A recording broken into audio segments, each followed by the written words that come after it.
Thunder trailer that was released on Monday, there's a specific part that I'd like to talk about today because it would be a great segue into the 6-part series that I'm currently working on. The part of the trailer shows Jane Foster Thor fly through an orange portal on a Pegasus, which is most likely the Pegasus that Valkyrie flew on in the climactic battle of Endgame. She then lands standing in a giant hall with multiple stone heads both on the left and right of her. When she also shoots up a giant lightning bolt, well, those aren't just regular stone heads on each side of her. They're actually the heads of these massively powerful, like, cosmic beings that are actually universally and multiversally powerful. Starting from the left to the right, the first one is a hooded head with a skull face. This is actually Mistress Death. She is the representation of death within Marvel Comics. Also, in the comics, she is the reason why Thanos loved going around killing people and why he collected the Infinity Stones to snap his finger, because he wanted to impress her because he was in love with her. Next to Death is the being called Eon.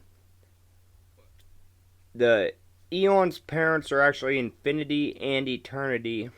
Eon is associated with the concept of time.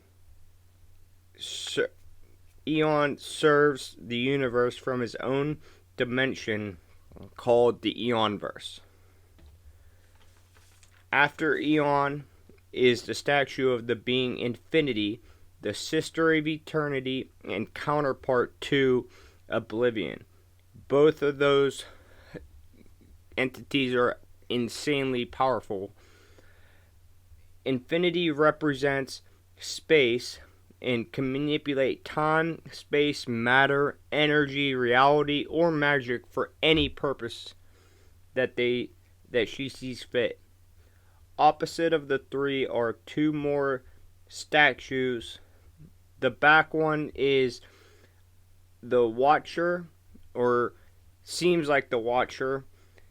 It could be of Uatu the Watcher or another one. The Watchers are tasked with observing all things in existence. They are also extremely powerful and able to channel and harness cosmic energy, similar to the Eternals. The final statue is also the three-headed living tribunal. The being is the multiversal judge of everything. If any person, thing, or action happens to have caused an imbalance in any way, the living tribunal actually will show up and judge whether that's actually what happened or not. The living tribunal can also be summoned, as seen when Lord Chaos and Master Order summoned the living tribunal to judge Galactus, saying there was an imbalance because he evolved into his more powerful form, Galactus the Lifebringer. This entity is only below the Marvel's one above all and possibly the Fulcrum, since it's not officially said the Fulcrum and one above all are the same or not. I also believe that in this scene, in the trailer and in the movie, Jane Foster is arriving at what it is known in the comics is Omnipotent City. This is where gods can go to it's basically a library for gods about gods. any god can go there. In the comics, Thor goes there, and especially in the Gore the God Butcher series, he goes there and finds out there's a whole section about gods who have gone missing somehow.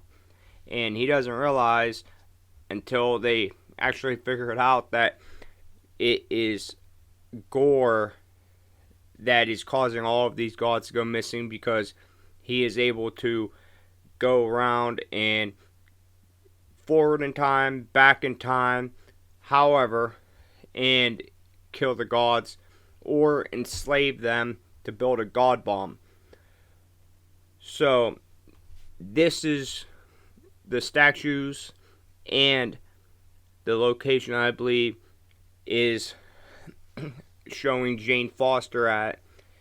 And I really hope that we get to see these gods actually in live action instead of just statues, because that would be really awesome to see the Living Tribunal show up and with this giant three-headed gold body. Well, have a good day, like and subscribe, and see you in the next one.